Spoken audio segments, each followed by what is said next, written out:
समुद्राचा पाण्यातून तुम्ही आर्सेनिक्स काढू नाही शकत, तुम्ही मिनरल्स नाही काढू शकत, ते पोटात जातात, तसे नदी नाल्यातून जातात. तुम्ही पाणी पिता इंडियामध्ये ते फिल्टर्ड वॉटर आहे, फिल्टर सुद्धा योग्य नाही आहे, ते पाणी केमिकल आहे आणि ते कॅन्सर आहे. 60% लोकांना कॅन्सर इंडियामध्ये, फॉरेनमध्ये 25-30 वर्षापूर्वी झालेलं. आणि लोक इम्पॉर्टंट झाली म्हणजे मुलं जन्माला नाही घालू शकत असले ते 25 वर्षानंतर कुठलीही बाहेरची परिस्थिती आपल्या देशात येते. आज कोपऱ्यामध्ये फर्टिलिटी सेंटर आहे. चंदीगडवरून एक ट्रेन जाते जयपूरला, तिला कॅन्सर ट्रेन म्हणतात. दर शुक्रवार जाते, ट्रेन भरून जाते. का एवढा कॅन्सर झाला त्या गावामध्ये ते केमिकल्स वापरल्यामुळं. तर आम्ही काय करतो, CII, FSSAI, इंडिया आणि DBT, we go to people. आम्हाला असे फोरम आवडतात. अशा ठिकाणी जातो, मोरे साहेबांना तशा प्रकारे अशा ठिकाणी जाऊन आम्ही एवढं सांगत असतो, तुम्ही अतिरेक केलेला आहे, तुम्ही उद्रेक केलेला आहे, तुम्ही आम्ही जगलो, आपल्या मुलांचं जगणं तुम्ही अवघड केलेलं आहे. आपल्या इथे एवढे लोक आहेत, मला सांगा तुमच्यापैकी कोणी घरामध्ये रेन हार्वेस्ट केलंय का? असे भाषणं 100 ऐकलेले आहे तुम्ही. हात वर करा, कोणी घरात रेन हार्वेस्ट केलंय का? 1, 2, 4, 5, 6, 7, 8, 10. तुमच्यापैकी दरवर्षी 5 झाडं करून लावलेले, रोज ऑक्सिजन घेतात, रोज ऐकतात, रोज व्हिडिओवर, व्हॉट्सअप युनिव्हर्सिटीवर रोज मोबाईल असते. सकाळी उठल्या उद्देश किती लोकांनी झाडं लावले वर्षी? हात वर करा. 1, 2, 3, 4, 5. बाकीचे फुकटात ऑक्सिजन घेणार, राईट? हे प्रदूषण आपण केलेलं आहे, प्रदूषण आपण केलेलं आहे. एकच नियतीने करायला पाहिजे. एका दिवसात सगळे मानवजात संपवले तर सगळे झाड, फूल, पक्षी, प्राणी एकदम सुरक्षित होतील. या पद्धतीने नुसता माणसाने चेंज व्हायला पाहिजे. चेंज कुठं व्हायला पाहिजे? तुम्हाला थोडक्यात सायन्स टेक्नॉलॉजी सांगणार आहे. त्यासाठी येत आहे फक्त 5 minute. Next slide. Global warming, temperature वाढत आहे. 2042ला आज जे टेम्परेचर आहे त्यावर 2.8 डिग्री टेम्परेचर वाढणार आहे. 2.8 डिग्री टेम्परेचर वाढल्यानंतर तुमचं बाष्पीभवन वाढणार आहे. पाणी आज होतं, पाणी हवेत जातं, पाणी हवेत थांबत नाही, ते कुठंतरी पडणार आहे. देश पाहून जात आहे. पण विचार करा 2042ला काय, आणि पाणी उडाल्यानंतर जेवढं पाणी जमिनीवर आहे ते पाणी कॉन्सन्ट्रेट होणार. कुठली RO सिस्टम टाकले त्या केमिकल्स नाही करू शकणार. म्हणजे पाणी दुर्भिक्ष होईल, शुद्ध पाणी भेटणार नाही. पाण्यासाठी वार होती, फाईट होती, हे 100% होणार आहे. नेक्स्ट. आता पाणी कमी नाही आहे, पाऊस भरपूर आहे. हे पाऊस पहा, हे फिगर्स आहेत, रेफरन्सेस आहेत. इंडियामध्ये रेनफॉल पाऊस कमी झाल्याने पाऊस भरपूर पडतो.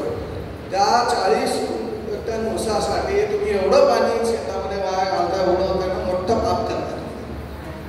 हे सगळे लोक ड्रीप, हे ते मल्चिंग पेपर वगैरे जे म्हणतात ते माहिती असून सुद्धा का नाही करत? फुटतात आहे ना, घाल. रात्री पंप चालू करायचं, शेतामध्ये अर्ध, ओढ्यामध्ये अर्ध, आणि ते बाष्पीभवन होतं, ते सगळं प्रॉब्लेम. पण रेन हार्वेस्ट हा प्रकार सिंपल आहे. तुम्ही घरामध्ये, घराच्या बाहेर एक खड्डा करा, त्या खड्ड्यामध्ये पेपर काय दगड गोटे भरून खाली भरा, त्याच्यामध्ये पाणी जातं, त्या जमिनीत बोलत नाही. 700-800 फूट खाली जमिनीचं पाणी गेलेलं, एवढे मोठे फोरम होतात, एवढे बोंबाबोंब होते, एवढे चौकाळून बोलतात वगैरे, पण करत नाही स्वतः. बोरच्या भोवती 10 फुटाचा खड्डा घेतला तर बोरमध्ये एवढं पाणी भरतं तुम्हाला वर्षभर मोटर 12 तास चालू शकते. ते सिद्ध झालंय. चेन्नईला पाण्याचं दुर्भिक्ष होतं, 2006 मध्ये एक्सपेरिमेंट केला, चेन्नईला पाणी कमी नाही. हे प्रूफ्स आहे. पण प्रॉब्लेम काय आहे? नियतीला दोष देणे. इंडियामध्ये देव दोष द्यायचं, दानवाला दोष द्यायचं, मानवाला दोष द्यायचं. 2 फुटासाठी भांडण करायचं. 2 भावांचं भांडण होतं, तो त्याच्या वाट्याला शेती जाईल, पण याच्या आधी आज हात पडून हे सत्य आहे. पण तुम्ही फॉरेन कंट्रीमध्ये जाल, तुम्ही जर जमीन झाडं न लावता उघडे ठेवले तर तुम्हाला जास्त टॅक्स लागतो. कारण ते रिसोर्सचं वाटोळं केलं आहे. मग इथं उघड्या जागे झाड काढायला तुम्ही किती वेळ लागतो, त्याला इन्व्हेस्ट किती लागतात, पैसे किती लागतात, तर ती सायकॉलॉजी आहे. नेक्स्ट.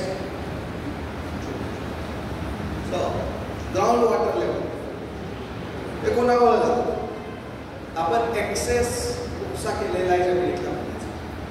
पण ते पाणी जे पडतं ते समुद्राला जाऊन समुद्रामध्ये ते समुद्रातलं पाणी आपण परत नाही पिऊ शकत.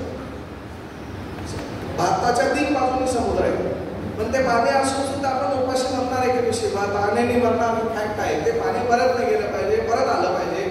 गोदावरी बसिंगमध्ये एवढं सक्सेस, एवढं मोठं सक्सेस झालेलं आहे, ते हे स्टेट नाही करू शकत. साऊथमध्ये जर तुम्हाला फुल झाडी प्रचंड झाडी दिसेल, संस्कार, संस्कृती यालाच म्हणतात. विचार, दिशा, दशा ही सगळी ना संस्कृतीवर असते.